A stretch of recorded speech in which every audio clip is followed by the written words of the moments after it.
How's your week been? How are you guys going? Great, good. Hey? Did anyone have a problem during the week where they woke up and thought, gee, this might be the last day I see my family? Did any of you have that?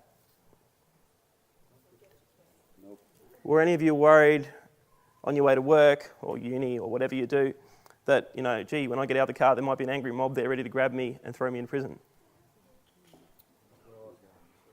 No, was I. It's all good. But that's the kind of church we're talking about today, a church where those things were a reality. So I'm going to get into a bit of that soon, but just a little bit about my week, if you'll permit me. I was at a leadership summit in Sydney, well, in the Blue Mountains actually, but near Sydney.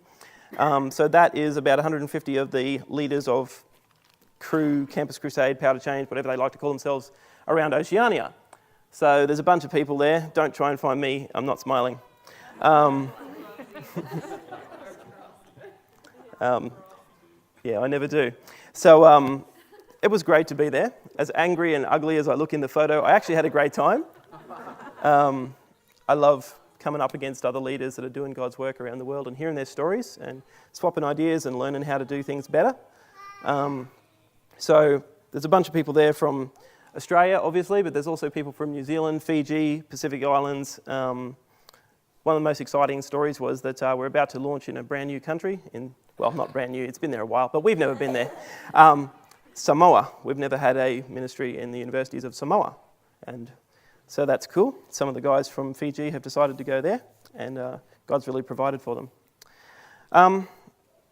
Wanted to just quickly give you a couple of stories by highlighting a few teams. So that's the Auckland team, and they were really cool because Auckland in New Zealand, they shared about how 3 years ago they hadn't seen anyone come to Christ on their campus, their campuses in Auckland for about 2 years. And they decided they really needed to change something, so they just started praying. They gave a book about prayer to all of their students, all the ones that were involved, all the Christians, and they split them up into groups and just started praying that God would save people on their campuses. This year, 3 years on from that, they still have those groups running and new people are connected into them. The only thing they ask Christians that join their movement to do is join a prayer group and join an evangelism group. That's all they do. They don't do Bible studies or anything else like that. They just say, pray for new believers and then go out and find them. This year, so far, they've seen 65 new believers. So that's pretty cool. I mean, in all the campuses that I'm involved in, this year we've only seen 2 here in Australia. So prayer makes a difference, and I was really challenged by that. Speaking of spiritual fruit, that's the Fiji team. They actually had a prayer goal this year of seeing 1,200 people come to Christ in the universities of Fiji. As you can see, there's not many of them, but they work with a lot of students. And so far, they've seen over 1,400 people give their lives to Christ. So I was just like, why? Like, that's encouraging, that's praise God, that's awesome. But why don't we see that here in Australia? And it frustrates me, because what are they doing right that we're doing wrong? Anyway, obviously, while I was there, it was pretty long days, lots of content, lots of input, lots of leadership classes to go through and exercises to learn about what's your kind of leadership and how God's made you and how to knock off some of the rough edges so you don't scare everybody away from working with you. All good stuff I needed to learn. The whole time I was there, though, I was trying to prepare this sermon in whatever spare time I got. And I was thinking about, Smyrna, a persecuted church. I was thinking about the stories I was hearing, and I was thinking, how on earth can a Western church relate to a first century church that woke up every day thinking I might be in prison today? By the end of today, it might be the last day I see my family. I could be thrown to the lions. That was the reality they lived with. And how do I bring something out for us? How can we do the words of this prophecy when we have no idea, really? Well, I don't. I've never been persecuted like that. What they were going through. I have no idea how to do what was given to them. So, I'm going to get some more stories later, but for now, let me just pray, and then we'll get right into it. King Jesus, Lord of the universe, you're amazing. You're incredible. You're beyond comprehension. And you've put us here today. You've invited us to be part of your family, part of your work, part of building your kingdom here on earth. And you're coming back. See you coming on the clouds of heaven. I love that song. I'm looking forward to it. I want you to come soon. But I know that you're still waiting because heaven's not full yet. There's still people that you want to bring into your family. So help me, Lord. Help us, Lord, to find something in your word today to ancient Smyrna that will galvanize us, that will push us, that will help us to step out of our comfort zone and reach out. Reach to the church of Smyrna today and reach out to those around us. Help me as I speak to these guys. They all love you. They all want to follow you. They all want to get something out of church today. They all want to hear from you. So please, Holy Spirit, open their hearts and minds to receive your word and help me to speak the words you would have them hear. Amen. Okay, so let's go to the text. Revelation 2, 8 to 11. I'm sure you all want to follow along. I listened to Adrian's sermon while I was at Leadership Summit, and he did a good job, but for the third time in this series, I heard him say the words, "You can't read and listen at the same time." So I thought, I can, but I'm not going to make you guys do that. So I'll read it, and you can either listen or you can read along. Revelation 2, 8 to 11. To the angel of the church in Smyrna write, "These are the words of him who is the first and the last, who died and came to life again. I know your afflictions and your poverty, yet you are rich. I know about the slander of those who say they are Jews and are not, but are a synagogue of Satan. Do not be afraid of what you are about to suffer. I tell you, the devil will put some of you in prison to test you, and you will suffer persecution for 10 days. Be faithful, even to the point of death, and I will give you life as your victor's crown. Whoever has ears, let them hear what the Spirit says to the churches. The one who is victorious will not be hurt at all by the second death." So I read that and reread that and tried to think about what that would be like as a reality, how I could bring something out for us. And I was just stumped for most of last week. But I kept hearing these stories of God working. So I thought I'd start off by just having a quick look at what we know of Smyrna. So that's not a picture of Smyrna. I don't know where it is. I think it's just an artist's impersonation of some Christians being eaten up by nasty cats. Not all kitties are nice. So Smyrna is in modern Turkey. It was an ancient port city. It was first established as an Ionian, kind of like a trading port, but it was built on a hill on the end of a bay. So it was kind of like very hard to attack because from the sea it was high up on a hill, and from land you had to go across this narrow isthmus to get there. Well, Alexander the Great came along and smashed it, like he did a lot of places, and then he decided to move it. He said, "Why don't we have it on both sides of the bay, and therefore people won't be able to take it the way I did." So Smyrna now stretches, or Izmir, as it's known in Turkey today, stretches right around the bay on both sides. A little bit like Melbourne, maybe, sort of stretches around that big water, or Sydney. Anyway, in Bible times, its chief export was perfumes. It was a trading port, but also it was located on one of the trade routes that led through Turkey between east and west. We don't know when the church there was planted. This is the only reference to Smyrna in the Bible. So we don't know when exactly it was planted, but most likely, probably during the 2 years that Paul spent in Ephesus, since Smyrna is only about 60 miles away from Ephesus to the north. So it's quite likely that someone, either Paul, Apollos, Priscilla, Aquila, maybe someone else, someone went there, shared the word of God there, and founded a church there. And by the time John receives this revelation, they've been a thriving church, and they're now a persecuted church. Okay, so one last stat. Izmir is one of the only places in Turkey which boasts a fairly decent Christian population, 4,000. That's fairly decent for Turkey. Less than 0.4% of the population of Turkey are Christians, which in numbers is about 250,000. Sounds like a lot, but when you're talking about a country of several million, it's not that many.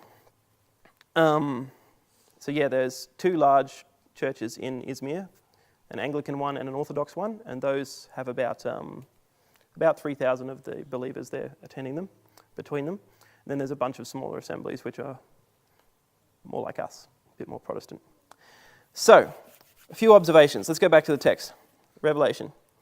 And by the way, let me mention, I was really blessed this morning just hearing Nicole sharing about King Jesus and Tiff reading that, and then Tim reading Psalm 13. I was like, whoa, God really sets these things up. Because, the warm-up reminded us of King Jesus, who he is. And then Tim's reading Psalm 13. That is exactly the kind of thing that these guys in Smyrna would have prayed. How long, O Lord, will you forget me forever? How long will you hide your face from me? How long must I wrestle with my thoughts? And every day have sorrow in my heart. They were having family and friends killed on a daily basis. They would have known about this kind of psalm. But I trust in your unfailing love. My heart rejoices in your salvation. I will sing to the Lord. He has been good to me. Can you imagine saying that when your husband or wife had just been killed? I can't. That would completely ruin me.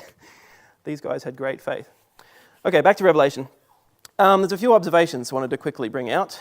Number one, you all know I like interaction, so look through that little passage to Smyrna, Revelation 2, 8 to 11. How does Jesus describe himself to them? Exactly, the first and the last who died and came to life again. Those of you who've been reading Revelation will notice that to each church, Jesus portrays himself a little differently. But each of them is also a throwback to the way he is described in chapter 1. So when John first sees him, in chapter 1, verse 12, turned and saw the voice that was speaking. I saw 7 golden lampstands. Among the lampstands was someone like a son of man, dressed in a robe reaching down to his feet, yada, yada, yada, and so on. When I saw him, I fell at his feet, this is verse 17, as though dead. He placed his right hand on me and said, do not be afraid, I am the first and the last. Now, he didn't address himself like that to Ephesus. He said, I'm the one that holds the stars and walks among the lampstands. To Smyrna, he says, I am the first and the last who died and came to life again. Why do you think that was significant for them? They're dying. He's given them hope. I love what Ben said a few weeks ago. Jesus not only controls the death itself, he controls the passage to death. It's like, I've been there, I've smashed it, I've destroyed death. No one goes that way unless I say so. Anyone that comes to me, I can free from that. So that's really cool. And that's what he's saying to these guys here. I am the first and the last who died and came to life again. There's hope, guys, in me. That's what he's saying. Now, there's another thing that he says to all of the churches. He actually says 2 things to all the churches. But this one, 2 little words. He says them over and over. What are they? Just look at the passage and tell me. I know. I know. I know. I know your afflictions and your poverty. I know about your works. I know about those who are Jews, who say they're Jews and are not. To each church, he says, I know. It was just a very real, I'm with you. This isn't a secret to me. The things you think that no one knows you're doing, I know. The things that no one seems to see, which really hurt, but you keep doing them because you're faithful, I know. Today, Willowburn, Jesus says, I know. I know about the things you do that you shouldn't be doing. I know about the things that you do that no one notices, but you do them because you love me. He sees the good, he sees the bad, and he says, I know. A couple of other observations. Though you may be poor, you are rich. I know your afflictions and your poverty, yet you are rich. What do you think he means by that? No wrong answers, I just want to hear your opinions. Physically very poor. They might be physically very poor, yep. And in Christ they're very rich, yep. They're better off, even though they're having a really hard time.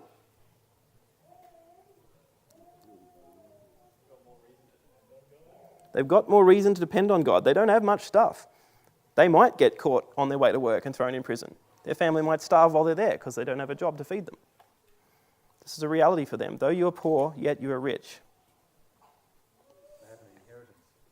They have an inheritance in what matters. They're building up treasure in heaven. They're faithful and obedient even in the face of suffering and persecution, and they are reaping what matters, treasures in heaven. I don't want to steal from people that are going to come after me too much, but have a look over at chapter 3, the Church of Laodicea. So that's chapter 3, verse 17.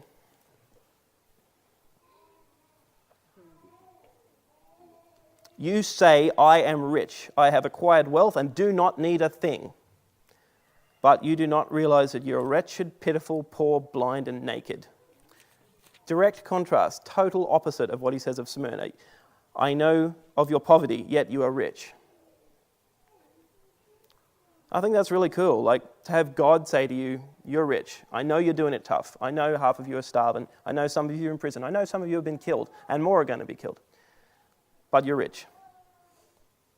And a bit like Adrian said last week, why does it matter when someone says you've lost your first love? It matters because of who they are. If King Jesus says you've lost your first love, that's something to be worried about. If King Jesus says you're rich, he owns the universe, holds 7 stars here, no worries about riches. He's got it all.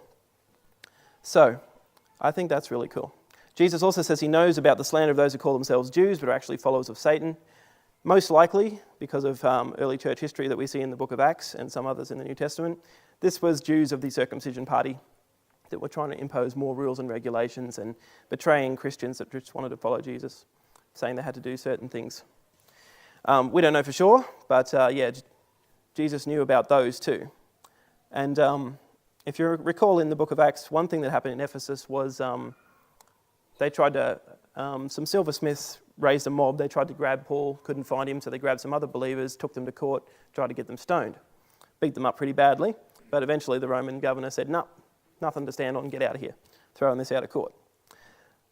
That's the sort of thing these Jews did. They considered themselves, yep, I'm followers of God, true Jews, but they're actually really detrimental to God's work. They were always ripping down the church, trying to force Christians to get back under the Jewish law. And they would go to the extent of stirring up mobs and betraying people and even taking money to betray Christians.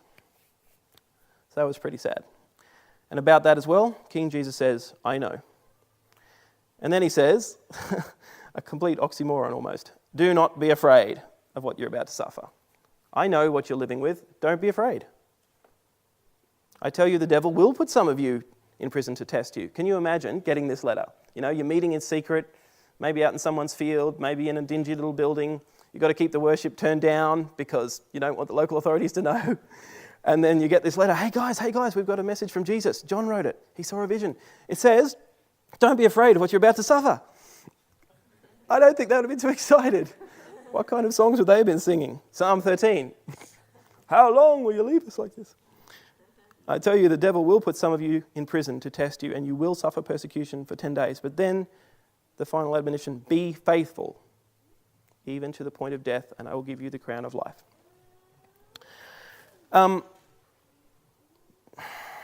I find this really hard to relate to. I've never had this kind of persecution. In fact, the worst I've ever had was being slapped in the face by a guy that didn't like the way I presented the gospel. It's all right. I turned the other cheek, hoping he'd hit me again, because after that, God gave me no further instruction. Anyway, he didn't. So we were able to move on and continue the conversation.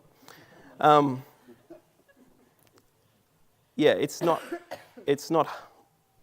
very hard to relate to these guys. They were going through some awful stuff. But I had the privilege of being at this conference this past week, and I met guys that are in some of these situations. In particular, I wanted to tell you a couple of stories from these guys. So this fellow over here, his name's Elton. He's from PNG.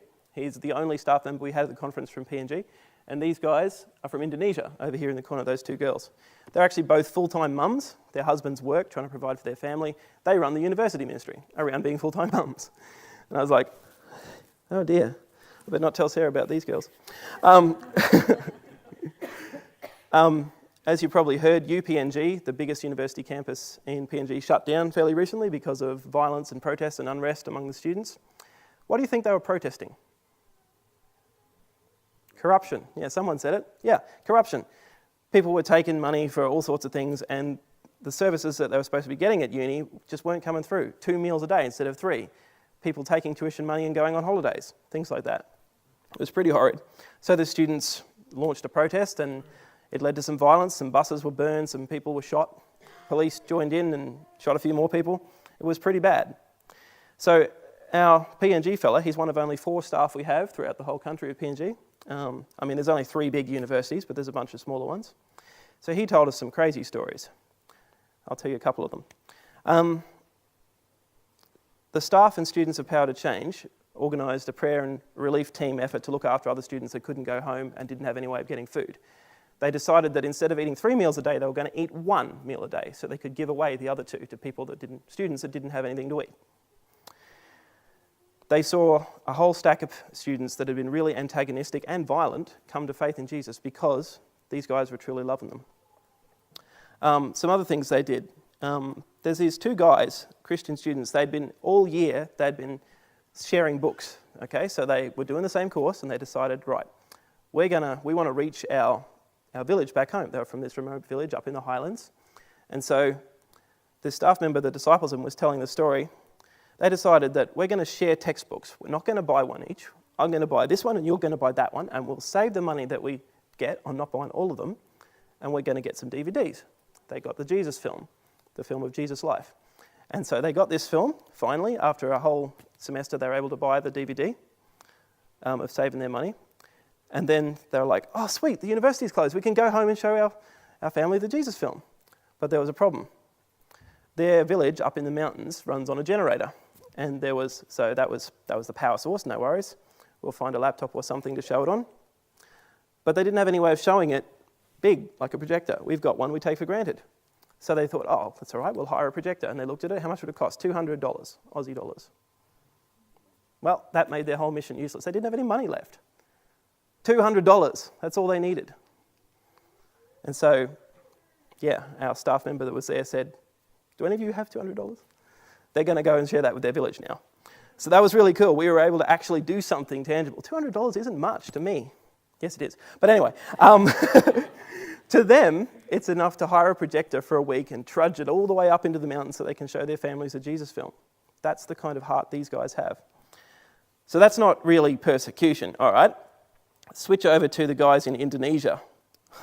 They are facing extreme oppression at the hands of some radical Muslims right throughout the country, but especially in the universities. Why? Because those young Muslims have got time on their hands and they've got lots of arrogance and anger. So they're organised. They get together and they have rallies about Christians. The Christian students don't like going to campus because they have a chance to be mobbed and beat up. But Muslim seekers are wanting to know why. People that have believed in Islam all their life have been coming to these guys by night because they're worried about getting caught by their Muslim friends. And they're asking these students, what goes on? Why are you like this? Why are you willing to be beaten up, potentially killed, because of this Jesus guy you believe in? Sound familiar? That's a modern day Nicodemus story. And I was listening to this thinking, wow, these guys have got real faith. Those two ladies, one of them has a teenage son. He's 19. He's going to university there. He was actually beaten up really badly and has been unable to go back to study because he got brain damage from the beating he received. These guys live with real persecution. So I was struck over and over by the faith of these guys and the willingness to love others even in the face of persecution and possibly death. They're constantly sharing their faith. And I'm like, I do that, but I don't have anything to fear.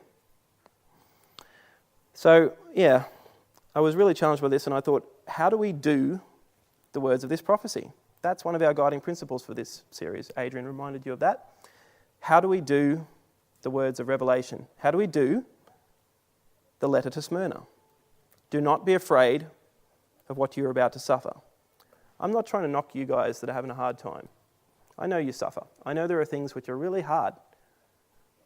I know there's stuff we don't see coming, stuff that really gets our goat. Some of us have a hard time in our workplaces because we're Christians. Others just have rubbish going on in our lives that sucks. Some of us have non-Christian family members that make things really hard to do what we do and believe what we believe. I don't want to knock any of that. But I do want to say that's not fearing for your life. That's not fearing prison. So, can we be faithful even to the point of death? These guys were. The guys in Indonesia and PNG are. So do not be afraid, Willowburn. Be faithful even to the point of death, and I'll give you the crown of life. That's what King Jesus says. Now, Alan goes, you go to PNG? I know Elton. You know I Elton. can vouch for what you said. Yep. I'll go back to that one, because I want to talk a bit more about Smyrna. So Alan tells us that whenever he talks to someone, he goes straight to the Bible. That's fantastic. That's great. That's where the source of power is. We did a lot of studying the Bible at this leadership conference, but we also studied a sermon, just one, by George Whitefield. And there was a quote. I know Alan always says, don't quote men, go straight to the Bible. Maybe when I've been walking with the Lord as long as he has, I'll have the same wisdom. But this one quote really stuck out to me from George Whitefield. I think it's relevant for us. He says, there are a great many who bear the name of Christ but do not know what real Christianity is. I am persuaded the majority of preachers talk of an unknown and unfelt Christ. The only way to restore the church to its dignity is to live and preach the message of Jesus Christ. The only way to restore us to our dignity is to live and preach the message of Christ. When you have once tasted of his love and felt the power of his grace in your heart, then you will love to speak of Jesus. And he finishes with this. Believe me, I am willing to go to prison or death for you, but I am not willing to go to heaven without you. Do you feel like that for your unsaved family? Do you feel like that for your workmates, your friends that don't know Jesus? I'm willing to go to prison or death for you, but I'm not willing to go to heaven without you. That quote really grabbed my heart and made me think, yeah, well, I've got to do more. I've got to reach out harder. I've got to talk to as much as I hate it, I've got to talk to my mother and father-in-law who aren't Christians and make things really hard for Sarah and I with the way they live and the choices they make. They need Jesus. And I'm going to need you guys to keep me accountable for that because I really don't like him. So how do we do the words of this prophecy? Well, it's manning up. It's being faithful. It's facing a little bit of oppression, some nasty words, a bit of rejection, or being ostracized at work, having to eat your lunch alone. That's nowhere near what the guys in Smyrna were dealing with. That's nowhere near what our Lord had when he went to the cross. So let me ask a few more questions. Do you love to speak of Jesus? Think about it. When you meet people, what's the first thing you want to talk about? Tell me. No wrong answers. Mine isn't Jesus, by the way. I'm the evangelist, I'm the preacher today. But the first thing I do when I meet someone is not, so have you heard about this great guy that died for me? What's the first thing you talk about?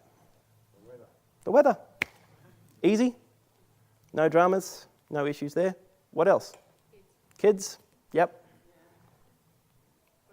Work. For me, it's games I play and books I'm reading. Not really on the right track. Do you love to speak of Jesus? Whitefield said, once you've tasted of his love and felt the power of his grace on your heart, you will love to speak of Jesus. Not to the easy people, not to you guys in church, but to the people that need him, the people that still don't know him. Who is there in your life that you're willing to go to prison or death for? Sarah and Abby, that's mine. How about you guys? Family, friends? Yep, cool. All right, who are you not willing to go to heaven without? Who is there in your life that you don't want to get to heaven and be like, oh, they didn't make it? I've got lots. My mate Bambi, my mother and father-in-law, Sarah's brothers and sisters. None of them are Christians. None of them are walking with God. I've got a brother who's walked away from God. I don't want to go to heaven and find out he didn't make it. So I'm going to need you guys to keep me accountable for going after them, trying to reach them. How do we do the words of this prophecy? We can stand with Smyrna. Where is Smyrna today? Where is the church of Smyrna? Maybe it is in Izmir, where there's only 4,000 believers under constant oppression from Muslims. Maybe it's right on our doorstep in PNG and Indonesia. What can we do? How do we do the words of this prophecy? Maybe, like Alan, you'll go there and you'll do some stuff. Maybe you'll never get there. Maybe you'll always live in Australia. But there is always something we can do. Maybe it's awareness. Maybe it's keeping your vision big. Maybe it's looking at what's happening through Voice of the Martyrs, things like that, and praying for these oppressed countries. Maybe it's supporting kids overseas. Maybe it's just thinking, oh, Camille's talking about her friend in Pakistan again. Maybe I should actually give some money to that this time. I don't know. What is it for you? How do we do the words of this prophecy? Stand with Smyrna. We're not a persecuted church, but persecution is coming because I think we're an Ephesian church. I think we've left our first love. Maybe one way that we can regain that alpha love, that warrior love that Adrian talked about, is to go out and help the guys that are dying, help the guys that are persecuted. They are there. There are brothers and sisters all around the world. So that concludes my sermon. I just wanted to tell you about one little way that Sarah and I have committed to only today that we're going to do this. This is a simple water bottle, about 600 mils. I got it at the conference. They were giving them out. One of our ministry arms in Powder Change here in Australia is called GAIN. It stands for Global Aid Network. And they have a bunch of different initiatives in different closed countries. And one of the things they do, in Africa especially, but also in some other places, is this initiative called Water for Life. And basically, it is providing a well, a clean, capped well, that can provide drinking water to a bunch of people in a city. And with that comes an opportunity to say, why are you doing this? To provide jobs for people, to share the gospel while they're there, etc., etc., etc. So this bottle, I'll read you what it says. A child dies from preventable water-related disease every 90 seconds.